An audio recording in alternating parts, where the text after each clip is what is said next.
Nous avons ainsi prié. Amen. Nous acclamons le Seigneur.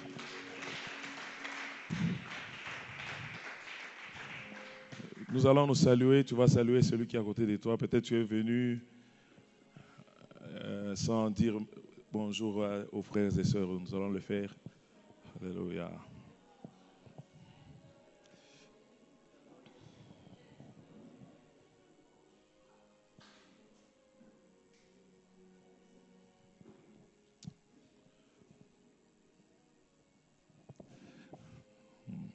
Bien-aimés dans le Seigneur, shalom. Nous sommes vraiment dans la joie d'être dans la présence de Dieu. Nous disons merci à notre Dieu pour nous avoir choisis comme instrument, tel que nous le disons toujours.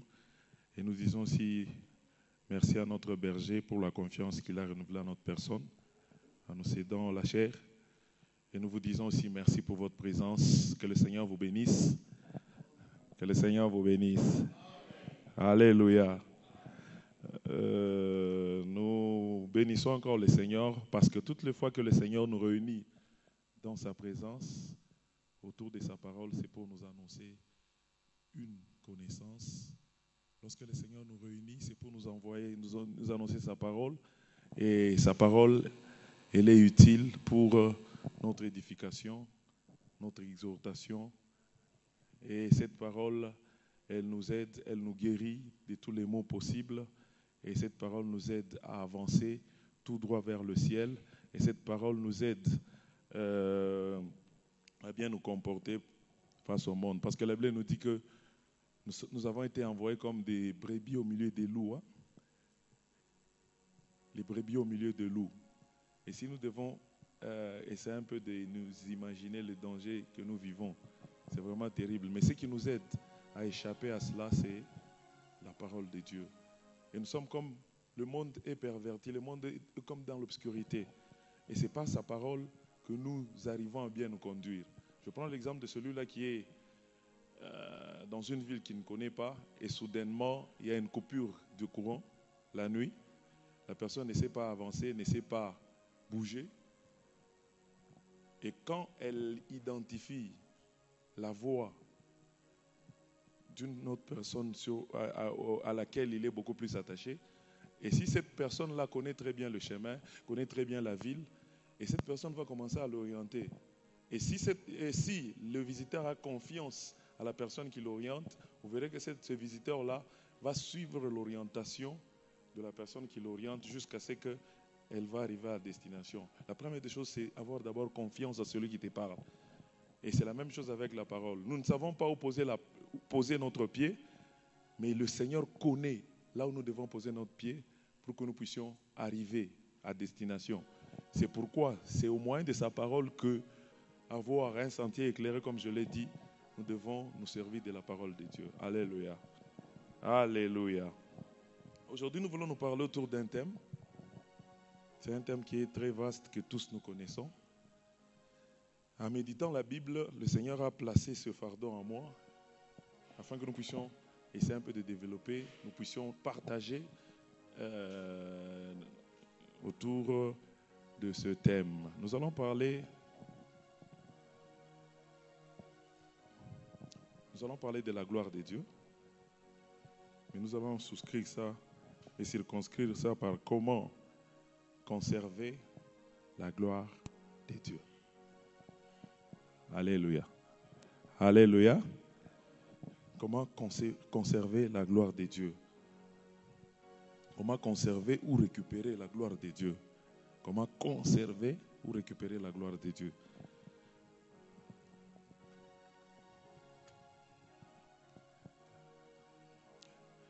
Nous commençons en lisant quelques passages, c'est alors que je me suis rendu compte que nous devons réellement parler de ce point.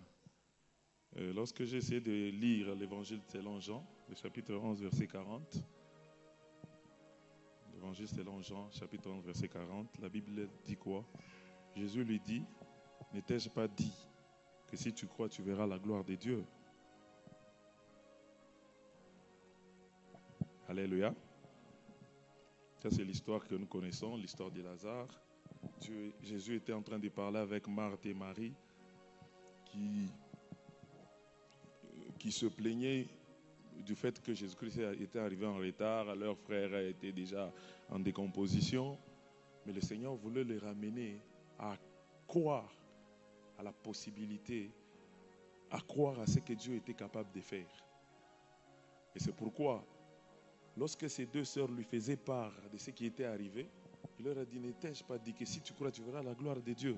Donc en d'autres termes, ça ne sert à rien de discuter la solution, ou bien ce que tu trouves impossible, la situation que tu trouves irrécupérable, mais si tu crois, tu verras la gloire de Dieu récupérer cette situation. Alléluia. Et vous comprendrez que la gloire de Dieu, c'est la puissance manifeste de Dieu. La gloire de Dieu, c'est la puissance manifeste de Dieu. On ne peut pas parler de la gloire de Dieu lorsqu'on ne voit pas la manifestation de cette puissance. En lisant aussi Exode 33, 18, ça c'était la prière que Moïse était en train de faire à Dieu. Et dans cette prière, Moïse a dit, fais-moi voir ta gloire. Il s'adressait à Dieu. Il demandait à Dieu de lui faire voir sa gloire. C'était la prière que Moïse a faite. Et le reste, nous le connaissons. Dieu a dit non, non, quand tu vas regarder et tu vas tourner le dos, moi je vais passer, je vais parler par les rochers. Ça, ce n'est pas l'objet de notre enseignement de ce soir. Je voulais seulement vous dire que la gloire, c'est quelque chose de réel. Et la troisième des choses, c'est 1 Samuel 4, verset 21, le troisième passage plutôt.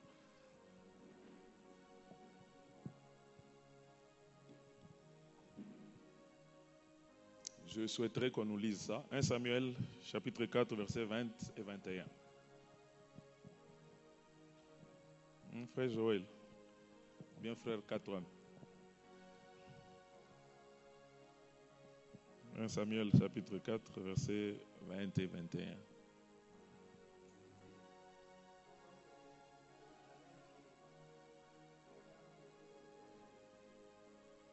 Commencez à partir du verset 19.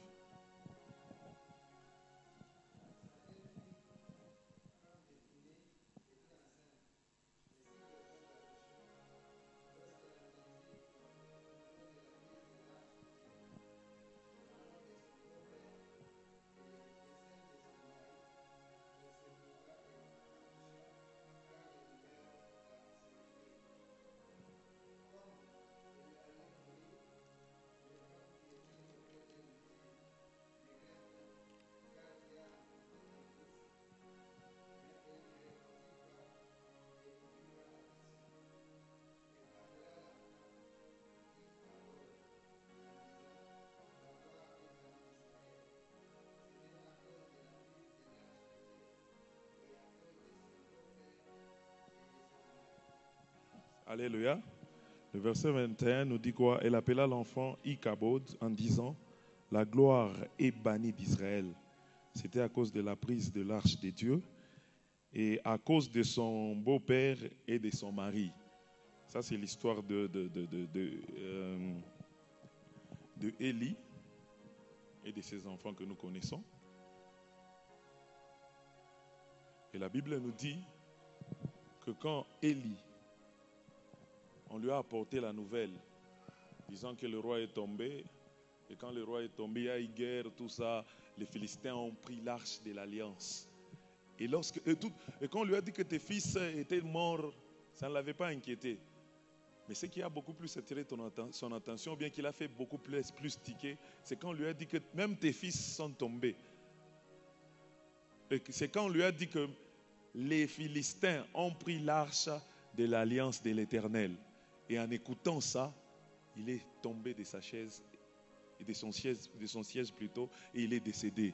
Pourquoi? Parce qu'il a appris une très mauvaise nouvelle selon lui. On a pris l'arche de l'alliance. On a pris l'arche de l'alliance. Pourquoi il est tombé? Parce que l'arche de l'alliance était en train de symboliser la puissance manifeste de Dieu. Nous allons découvrir ça, nous allons voir ça plus loin. Et quand il est tombé, on a annoncé la nouvelle à sa belle-fille. On dit que ton beau-père est tombé, est mort. Non seulement ton beau-père est tombé, et ton mari aussi est mort. Non seulement ton mari est tombé, même l'arche de l'alliance a été prise. Et comme elle était sur le point de s'accoucher, elle a accouché un enfant à qui elle a donné le nom de Ichabod, qui veut dire la gloire est bannie d'Israël. Donc quelque part vous comprendrez que ces gens ici avaient la notion de la gloire de Dieu. Ils connaissaient ce que c'est l'apport, ce que c'est la gloire de Dieu au milieu d'une nation, au milieu d'un peuple, au milieu d'une ville. Ils connaissaient très bien les avantages de l'arche de la gloire de Dieu. Ils connaissaient très bien ce que c'est la gloire de Dieu. C'est pourquoi, en écoutant cette mauvaise nouvelle, l'un et l'autre ont eu des problèmes. Alléluia. C'est tel que je l'ai dit, nous ne sommes qu'à l'introduction. La gloire de Dieu, c'est une puissance manifeste de Dieu. Donc c'est la manifestation de la puissance de Dieu.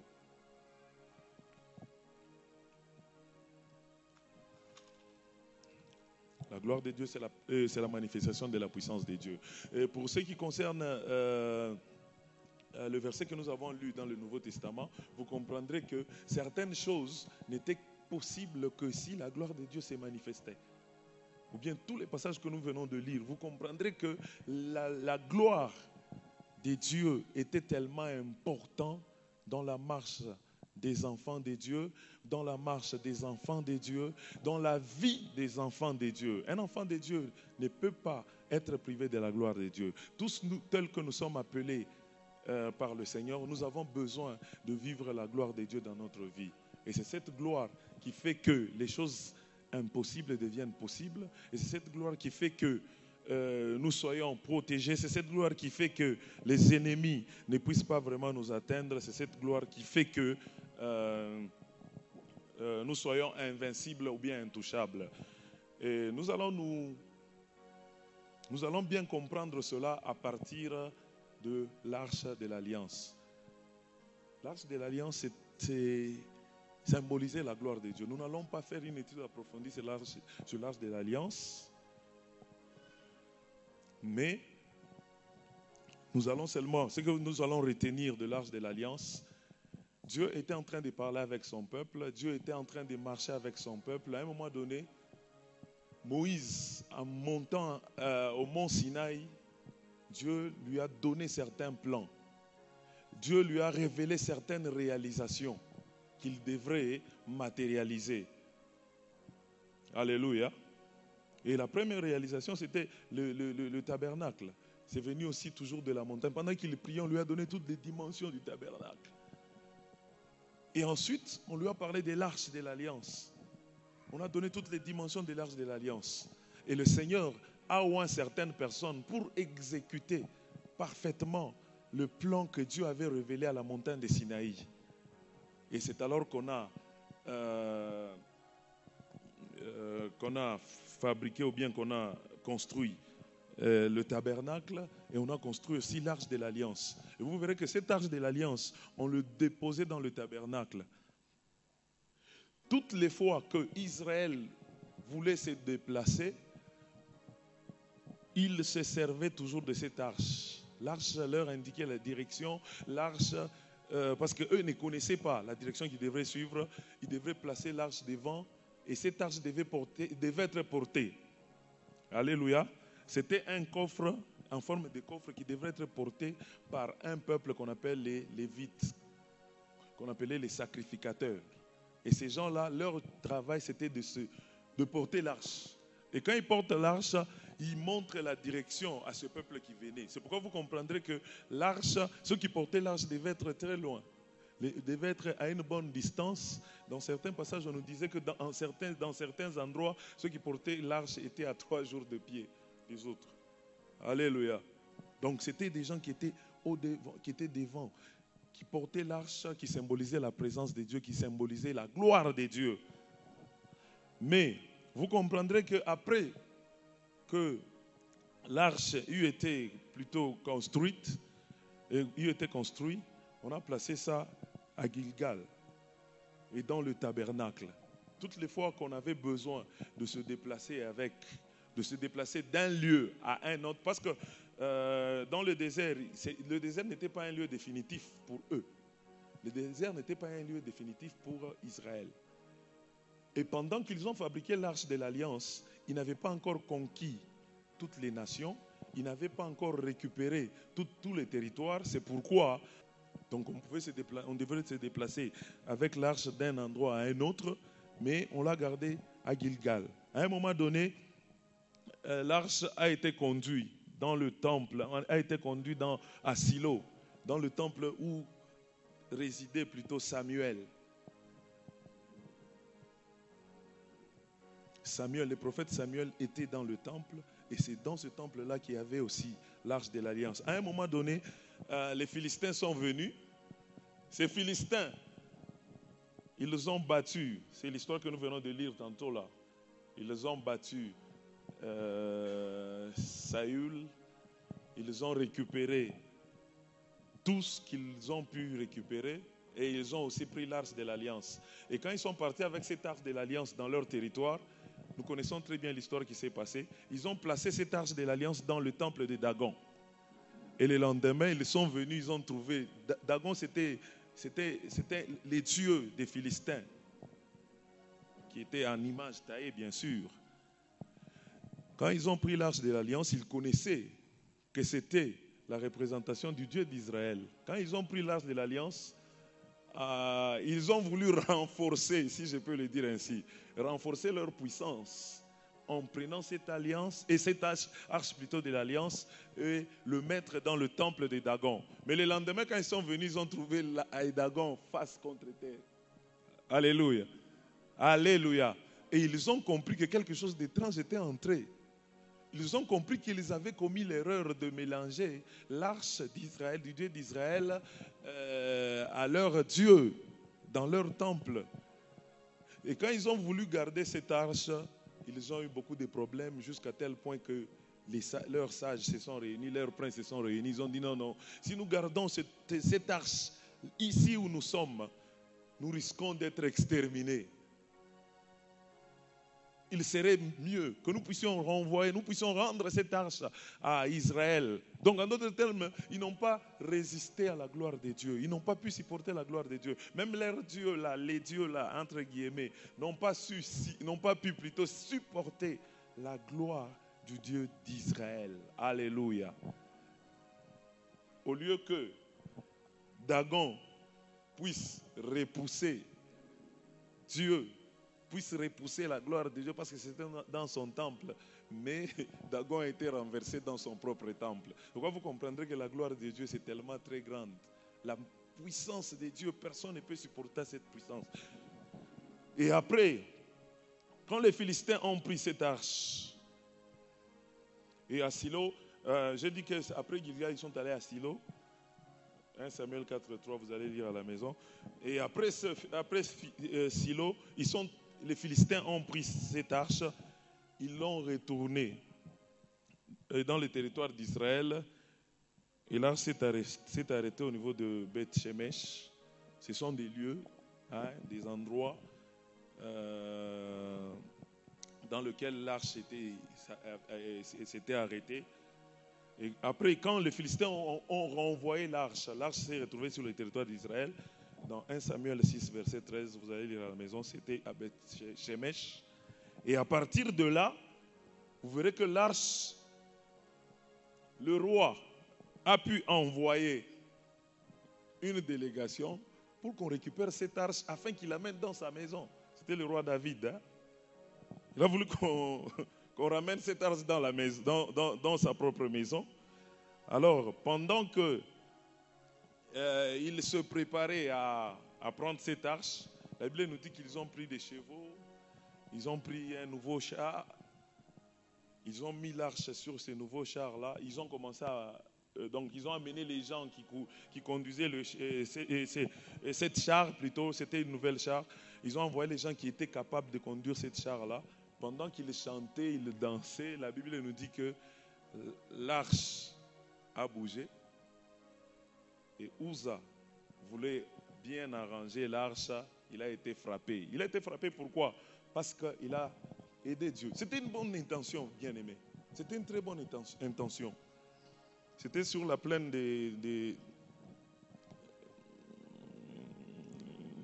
C'était sur la plaine des Nacron. Nous trouvons ça dans 2 Samuel 6:6.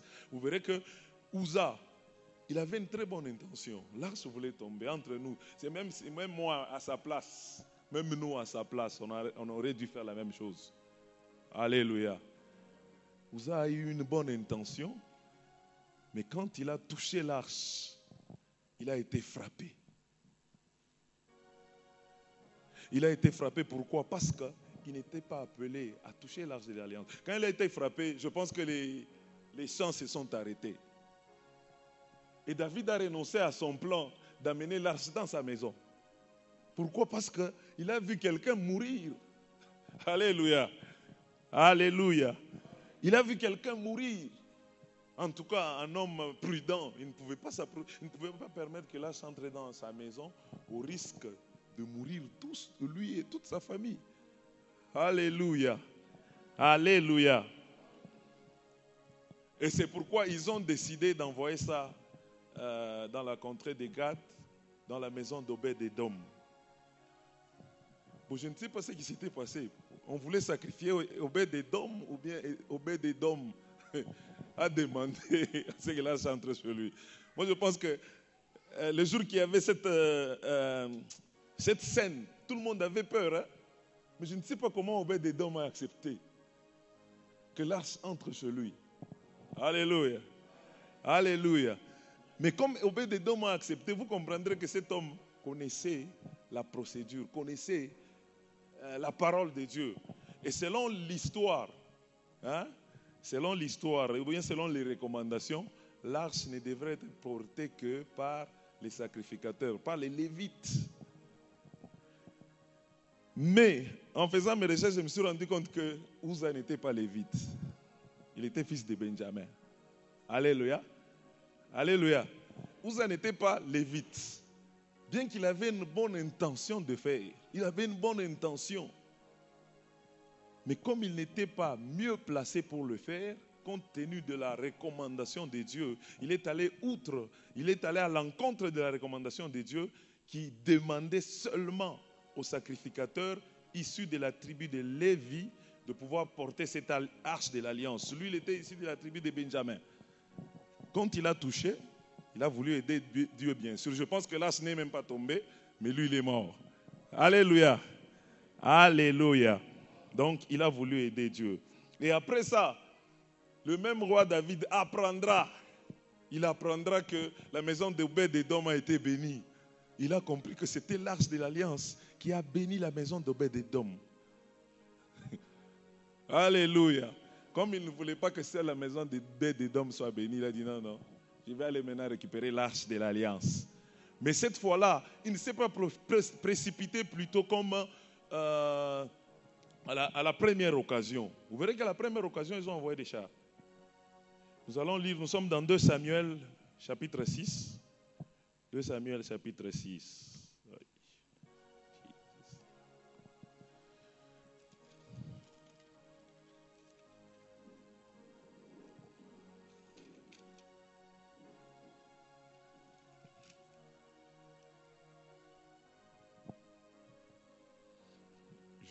Je lis à partir du verset 3. Ils mirent ces coffres de Dieu sur un char neuf et l'emportèrent depuis la maison d'Abinadab qui se trouve sur la colline. C'était Uza et Akjo, les fils d'Abinadab, qui conduisaient le char neuf. Ils l'emportèrent donc depuis la maison d'Abinadab qui se trouve sur la colline. Uza marchait à côté de l'arche de Dieu et Akjo devant. David et toute la communauté d'Israël jouaient devant l'Éternel de toutes sortes d'instruments en bois, des cypres, de la harpe, du luth, du tambourin, du sistre et des cymbales. Je souhaiterais que le frère Jancy nous continue avec dans la version Louis II. Continue à partir du verset 6.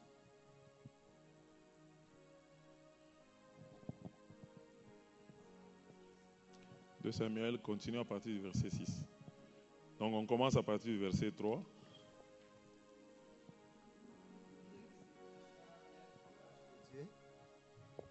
Et l'emportèrent de la maison d'Abinadab sur la colline.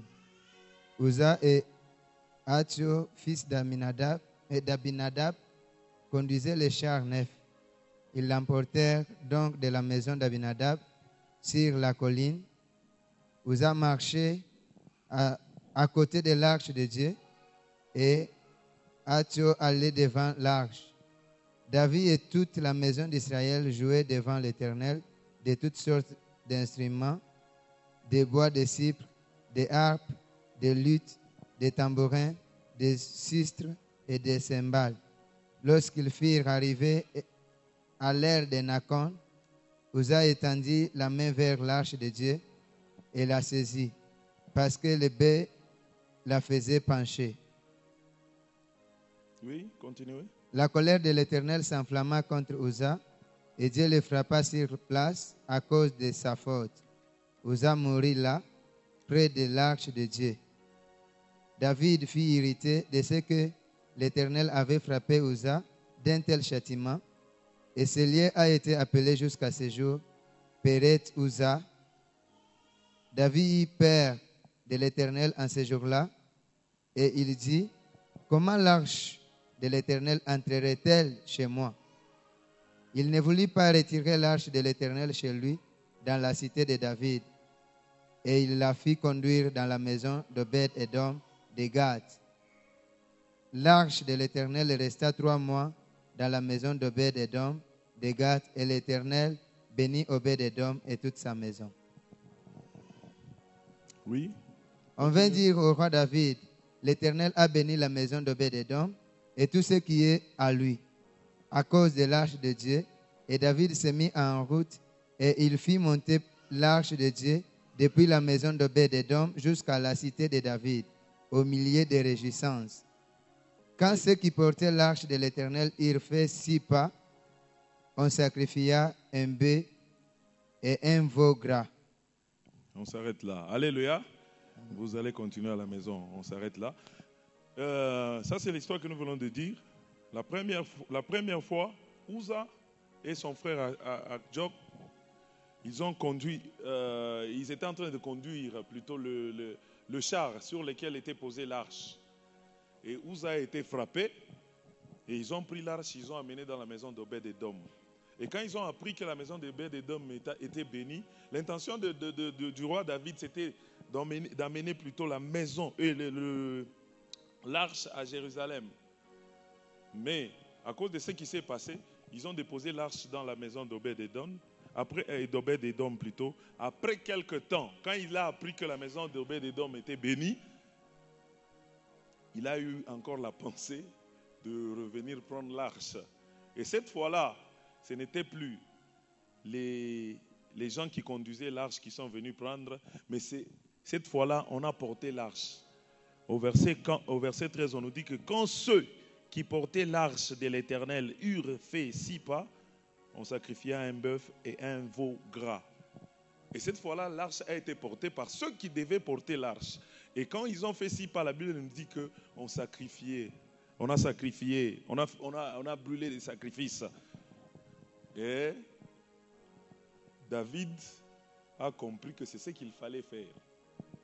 C'est pourquoi ils ont remonté l'arche jusqu'à Jérusalem, et jusqu'à ce qu'ils ont monté une tente sur la montagne dans laquelle ils ont placé cette arche, jusqu'à ce que aussi Salomon a construit le temple que David voulait construire. Et dans ce temple, on y a placé définitivement l'arche. Alléluia. Alléluia. Et l'arche était placée définitivement dans le temple que Salomon a construit. Et ça veut dire que la gloire de Dieu était dans le temple. Vous verrez que c'était dans le lieu très saint. Dans le lieu très saint. Personne ne pouvait entrer dans le lieu très saint parce qu'il y avait la gloire de Dieu qui dominait dans ce lieu très saint. Parce qu'il y avait la présence permanente de Dieu dans ce lieu très saint. Et cette présence permanente de Dieu était symbolisée par cette arche de l'alliance. Et À partir d'ici, vous comprendrez qu'il y avait une catégorie de gens qui étaient appelés à porter l'arche de l'Alliance. Et cette catégorie de gens qui étaient appelés à porter l'arche de l'Alliance, qui étaient appelés à porter la gloire de Dieu, si je peux le dire ainsi, qui étaient appelés à porter l'arche de l'Alliance, nous trouvons cette catégorie de gens dans Deutéronome 10, verset 8. En ce temps-là, l'Éternel sépara la tribu de Lévi et lui ordonna de porter l'arche de l'Alliance de l'Éternel et se tenir devant l'Éternel pour le servir et de bénir le peuple en son nom, ce qu'elle a fait jusqu'à ce jour. Donc, la tribu de Lévi avait pour mission de porter l'arche de l'Alliance de l'Éternel. Ça, c'était la première mission. La deuxième mission, c'était de se tenir devant l'Éternel pour le servir. Et la troisième, c'était de bénir le peuple de Dieu au nom de l'Éternel. C'est une nation, c'est une tribu que Dieu s'est choisie. Il a dit que cette tribu va lui appartenir. Cette tribu va commencer à servir Dieu.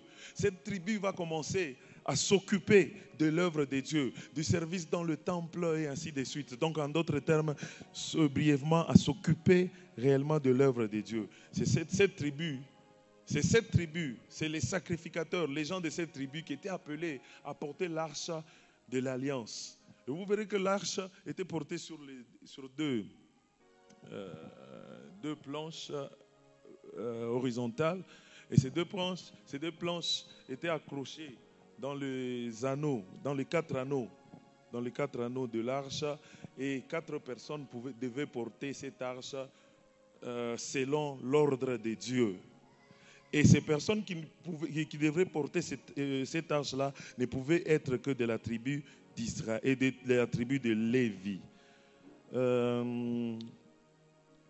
Toujours dans le chapitre 31 de Deutéronome, la Bible nous dit que quand tout Israël viendra se présenter devant l'Éternel, ton Dieu, dans le lieu qu'il choisira, tu liras la loi devant tout Israël en leur présence. Donc, cette tribu, ces gens-là qui étaient appelés à servir le Seigneur dans son temple, à porter l'arche, ils étaient aussi appelés à lire la loi de Dieu devant tous les peuples. Donc celui qui était appelé à lire la loi de Dieu, il devrait être d'abord le premier à mettre cette loi en pratique. Donc avant de mettre cette loi en pratique, on devait d'abord, lui-même il devrait mettre...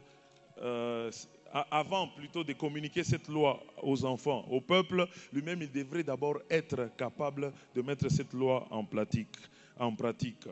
Et on nous dira que cette tribu, c'est la tribu de Lévi. C'est quoi la tribu de Lévi? Lévi, c'est l'un des fils de Jacob. Hein? Nous le trouvons dans Genèse verset 29,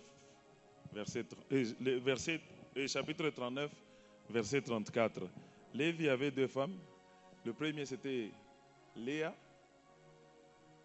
L'autre, Rachel. Hein? Quand Jacob voulait épouser Rachel, on lui a donné la nuit Léa. Le matin, quand il s'est réveillé, c'était Léa. On lui a demandé de travailler encore cette année pour avoir Rachel. Et la Bible nous dit que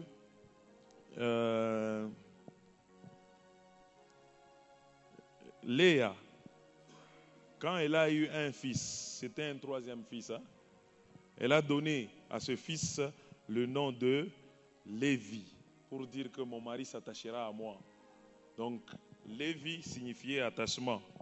Alléluia. Alléluia. Et de cet homme de Lévi est sortie cette lignée qu'on appelle les Lévites. Et les Lévites, c'était des gens qui étaient appelés à s'occuper du temple, du service de Dieu, à s'occuper. C'était des gens, c'était une tribu qui était là pour servir le Seigneur. Les Lévites étaient préposés pour veiller sur les trésors de la maison de Dieu. Donc tout ce qui est de la maison de Dieu était entretenu plutôt par les Lévites. Alléluia. Et c'est pourquoi même si Uza était lévite, il n'allait pas mourir, mais il est mort parce qu'il n'était pas appelé à porter l'arche. Selon l'ordre que Moïse avait donné à Israël, ne pouvait porter l'arche de l'alliance que celui qui est issu de la tribu de Lévi. Et c'est de cette tribu qu'est sorti Aaron et ses enfants. Et Aaron et ses enfants, c'est à la descendance d'Aaron qu'on a donné, qui est sorti plutôt, c'est les gens qu'on appelle les sacrificateurs, les gens qui étaient appelés à offrir des sacrifices dans la maison, dans la présence de l'Éternel. Alléluia. Alléluia. Donc, c'est un peu ça. Donc, en d'autres termes, pour que nous puissions parler un peu de la gloire, pour que nous puissions un peu comprendre ce que c'est entretenir la gloire de Dieu ou bien récupérer la gloire de Dieu, nous devons jeter un coup d'œil sur ceux-là qui portaient l'arche de l'Alliance. Comment ils étaient, quelle était leur qualité, ils étaient caractérisés par quoi. C'est alors que nous allons comprendre comment nous, d'aujourd'hui, nous allons essayer un peu de maintenir ou bien d'entretenir la gloire de Dieu dans notre vie, de la conserver dans notre vie. Alléluia. Alléluia. Israël avait la gloire de Dieu, mais quand les Philistins sont arrivés, la gloire a été prise, l'arche a été prise. Donc, en d'autres termes, Israël n'a pas bien conservé la gloire de Dieu. N'a pas bien conservé la gloire de Dieu. C'est alors que les Philistins ont pris cette arche de l'alliance qui symbolisait la gloire de Dieu. Alléluia. C'est pourquoi je vous ai dit que pour bien comprendre ce que c'est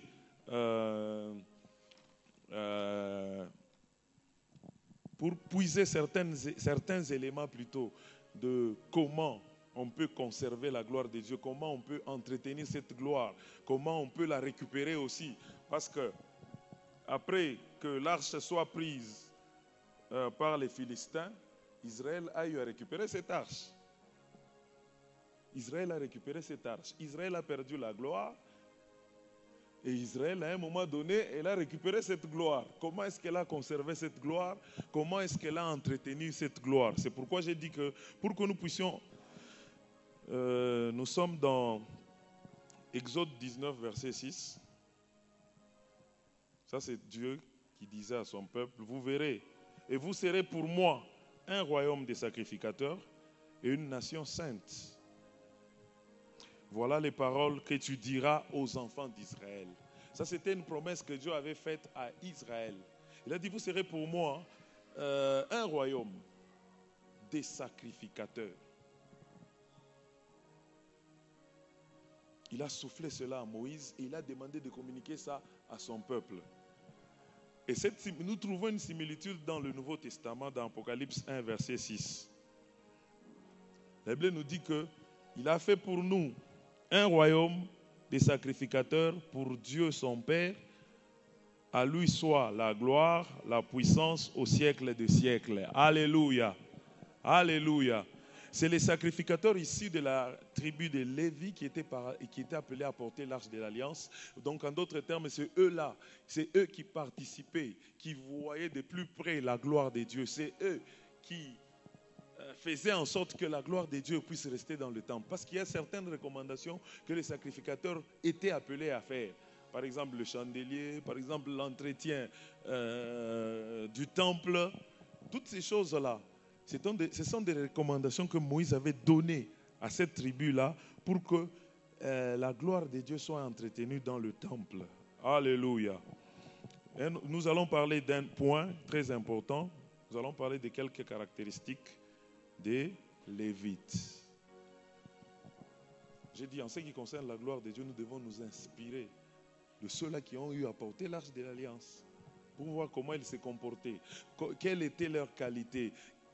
Ils étaient caractérisés par quoi? C'est alors que nous allons essayer de faire une similitude avec nous d'aujourd'hui. Parce que Dieu, il y avait 12 tribus d'Israël, mais il y avait seulement une seule tribu qui était appelée les Lévites, qui était au service de Dieu. Et quand vous regardez bien l'histoire, vous verrez que les Lévites, les sacrificateurs, c'était des gens qui étaient vraiment modèles, des gens qui ne vivaient pas selon eux, mais qui vivaient selon Dieu. De par leur accoutrement, de par tout ce qu'ils faisaient. Mais les autres tribus pouvaient faire n'importe quoi parce qu'ils savaient que les Lévites vont prier pour nous, les Lévites vont offrir des sacrifices pour nous. Alléluia. Mais nous d'aujourd'hui, Dieu a fait pour nous, a fait de nous un royaume et des sacrificateurs. Alléluia. Donc, nous allons parler de quelques caractéristiques.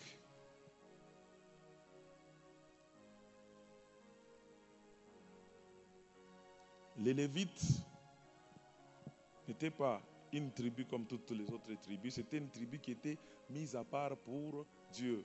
Même quand Dieu donnait des portions des terres aux tribus, on a dit non, cette tribu sera consacrée à l'Éternel. Elle ne vivra que du temple.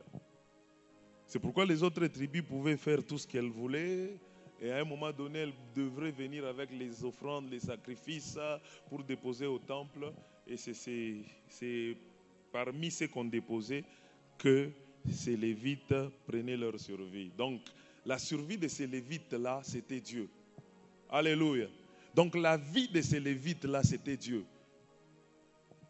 Ils n'avaient pas de terre, ils n'avaient pas de champs, mais leur vie, c'était Dieu. Donc, en d'autres termes, si le temple est en bon état, ils pouvaient bien vivre. Mais si le temple est détruit, ils ne pouvaient rien tirer, ils ne pouvaient pas tirer de bénéfices parce que les gens n'allaient pas venir au temple. Donc, ils avaient l'obligation de s'entretenir du temple pour qu'ils puissent vivre aussi. Alléluia. C'est pourquoi la première caractéristique que j'appelle qualité aussi, les sacrificateurs, les Lévites, ils étaient saints. C'est la première des choses.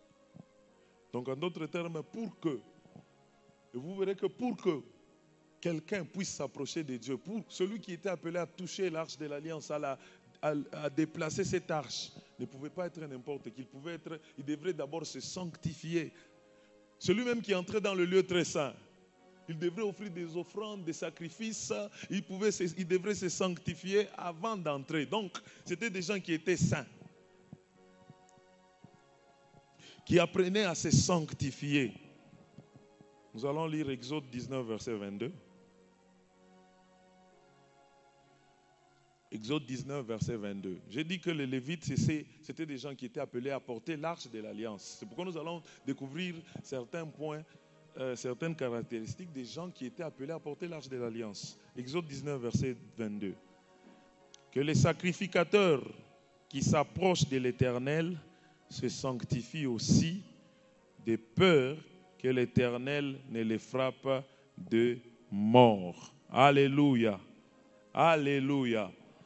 Donc le sacrificateur devait se sanctifier avant de prier pour les autres, avant d'offrir des sacrifices, d'offrir des sacrifices pour les autres, avant de demander le pardon des autres. Il devrait d'abord se sanctifier. Parce que quand on s'approche de la gloire de Dieu, on s'approche de l'arche de l'Alliance, on s'approche du temple de Dieu, du lieu où Dieu demeure, et qu'on n'est pas dans un bon état, on va mourir. On l'a bien décrit. Ils doivent se sanctifier aussi, de peur que l'Éternel ne les frappe de mort. Donc un sacrificateur, il doit apprendre à se sanctifier. Alléluia. Et nous d'aujourd'hui, qui sommes appelés sacrificateurs, vous verrez que dans les temps anciens, la sacrificature, le sacrificateur, le souverain sacrificateur, il entrait dans le temple, dans le lieu très saint, une fois l'an, pour demander le pardon au peuple, une fois l'an. Et cette sacrificature, il ne la faisait pas tous les jours. Et au moment de la sacrificature, le sacrificateur devrait se sanctifier. Mais à la différence de la sacrificature que nous avons aujourd'hui, ce n'est pas une sacrificature temporaire, mais c'est une sacrificature qui est permanente. Donc nous n'avons pas de temps, des distractions. Nous devons être saints. Nous devons apprendre à nous sanctifier à tout moment parce que notre sacrificature, nous la rendons à vie et à chaque instant, Alléluia. Parce que nous prions à chaque instant, nous prions le matin, à midi, le soir et ainsi de suite. Nous entrons en contact avec le Seigneur à tout moment. Nous prions sans cesse. C'est pourquoi nous devons tout le temps être saints. Nous devons tout le temps apprendre à nous sanctifier. Se sanctifier, c'est se séparer de ce qui est vil, de ce qui est impur. Se séparer de ce qui peut nous souiller. Se séparer de ce qui peut nous souiller. Un sacrificateur était appelé à se séparer de tout ce qui pouvait le souiller. Avant de s'approcher du temple, avant de s'approcher de Dieu, il devait se séparer de ce qui pouvait le souiller. Il pouvait même enlever toute souillure sur son corps, souillure physique, afin de s'approcher de Dieu, du lieu de Dieu dans un bon état, dans un état pur, dans un état de pureté. Alléluia. Ça, c'est le premier aspect. Le sacrificateur, ils apprenaient à se sanctifier. Donc, la première qualité, c'est la sainteté. Nous devons apprendre à être saints. Être saint, c'est se séparer de ce qui peut souiller. Se séparer de ce qui est de toute souillure. Et la deuxième chose, c'était, nous trouvons cela dans Exode 31, verset 10. Le sacrificateur n'avait pas de vêtements comme tous les autres. Alléluia. Les vêtements des sacrificateurs étaient différents des vêtements des autres. Quand un sacrificateur passe, on sait déjà que c'est un sacrificateur. Alléluia. Alléluia. Donc c'est quelqu'un qui était distingué des autres. Les vêtements d'office des sacrificateurs sacrés pour le sacrificateur Aaron, les vêtements de ses fils pour les fonctions du sacerdoce. Et vous verrez qu'on a donné l'intelligence à ces personnes-là pour confectionner même les vêtements des sacrificateurs. C'était des vêtements qui étaient vraiment décents. Hein? C'était des vêtements qui étaient décents. Un sacrificateur doit apprendre la décence. Et quand on voit un sacrificateur, on sait dire que celui-ci c'est un sacrificateur. Et nous d'aujourd'hui qui sommes appelés sacrificateurs, nous avons besoin aussi de cultiver cet aspect des choses. Nous devons appliquer, nous devons cultiver, nous devons entretenir dans notre vie la décence. La décence, c'est un habillement qui ne choque pas. Alléluia. Un habit décent, c'est un habit qui ne choque pas. Nous n'avons pas besoin seulement de nous voir dans le miroir pour dire que si ça me va ou ça ne me va pas. Nous devons nous poser la question après cette première question. Est-ce que cet habit me va? Oui. La deuxième question, cet habit, est-ce qu'il peut choquer? Alléluia. Il peut choquer. Aujourd'hui, les habits qui choquent, on ne les appelle pas les habits qui choquent. On les appelle les habits sexy. Alléluia. Ah, tu es sexy. Enchanté. Alléluia.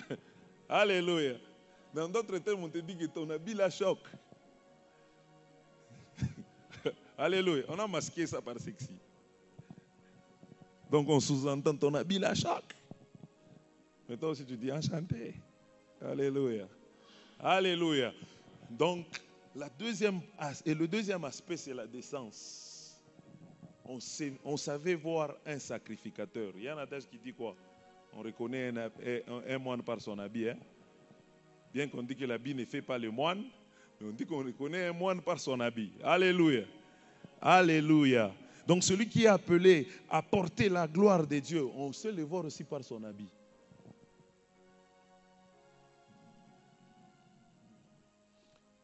Troisième aspect. Lévitique 21, verset 17. Parle à Aaron et dis: tout homme de ta race et parmi tes descendants qui aura un défaut corporel ne s'approchera point pour offrir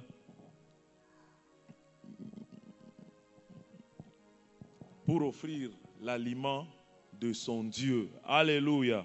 Qui aura un défaut corporel ne s'approchera point pour offrir à l'Éternel des sacrifices. Donc, le sacrificateur ne pouvait pas présenter des défauts corporels. Il ne pouvait pas présenter des défauts corporels. Celui qui est appelé à servir, à offrir des sacrifices, même à porter l'arche, à vivre la gloire de Dieu, à s'approcher de Dieu, à contempler la gloire de Dieu en face. Les sacrificateurs là, ils ne devaient pas avoir un défaut corporel. Mais dans cette nouvelle alliance, on ne parle plus de défauts corporels. Alléluia. Alléluia. Dans cette nouvelle alliance, on parle de personnes irréprochables. Donc le sacrificateur ne devait pas être irréprochable. Donc le sacrificateur devait être irréprochable plutôt. Le sacrificateur ne devait pas être réprochable. Le sacrificateur ne devait pas porter des défauts. Donc celui qui est appelé à porter l'arche de l'alliance, à manipuler, à vivre la gloire de Dieu, devrait être irréprochable. Nous l'avons vu avec les sacrificateurs. Ils ne devaient pas porter de défauts. Et c'est pourquoi même, avant de les consacrer, on devrait les checker. On devrait les checker physiquement. C'est pour nous dire que celui qui n'allait pas respecter cela allait mourir sur le champ. Ésaïe 52, verset 11 nous dit quoi? Partez, portez, portez, et sortez de là. Ne touchez rien d'impur. Sortez du milieu d'elle. Purifiez-vous, vous qui portez les vases de l'Éternel. Vous verrez que ce sacrificateur devait être saint. Non seulement il devait être saint, il devait être irréprochable. Il ne devait pas présenter des défauts. Ça, c'est le troisième élément dont les sacrificateurs. J'ai dit que nous allons apprendre quelque chose de ces sacrificateurs pour essayer un peu d'extrapoler dans notre vie actuelle. Et comme vous verrez que celui qui est appelé à vivre la gloire de Dieu, il doit apprendre à être irréprochable. Alléluia. S'il y a des défauts, nous ne devons pas les garder, mais nous devons faire en sorte que ces défauts, nous puissions nous écarter de ces défauts-là. S'il y a des défauts, nous ne devons pas en faire notre moyen de défense, comme on le dit toujours. En tout cas, ça c'est mon défaut en moi, ça c'est mon péché en moi.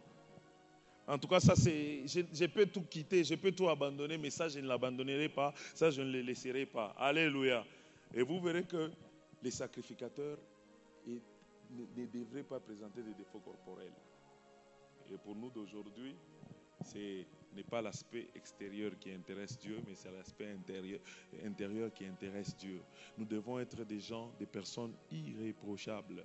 Lorsque tu parviens, tu as besoin de vivre la gloire de Dieu. Tu as besoin de porter l'arche de l'alliance de Dieu. Tu es appelé à être irréprochable. Tu es appelé à voir ton intérieur pour voir si tu es irréprochable. Pour aujourd'hui, nous nous arrêtons ici. Je pense prochainement, nous allons continuer les autres points jusqu'à ce que nous allons parler de l'importance ou bien de l'apport de la gloire de Dieu dans la vie de quelqu'un. Alléluia. Nous nous arrêtons ici. Que le Seigneur nous bénisse.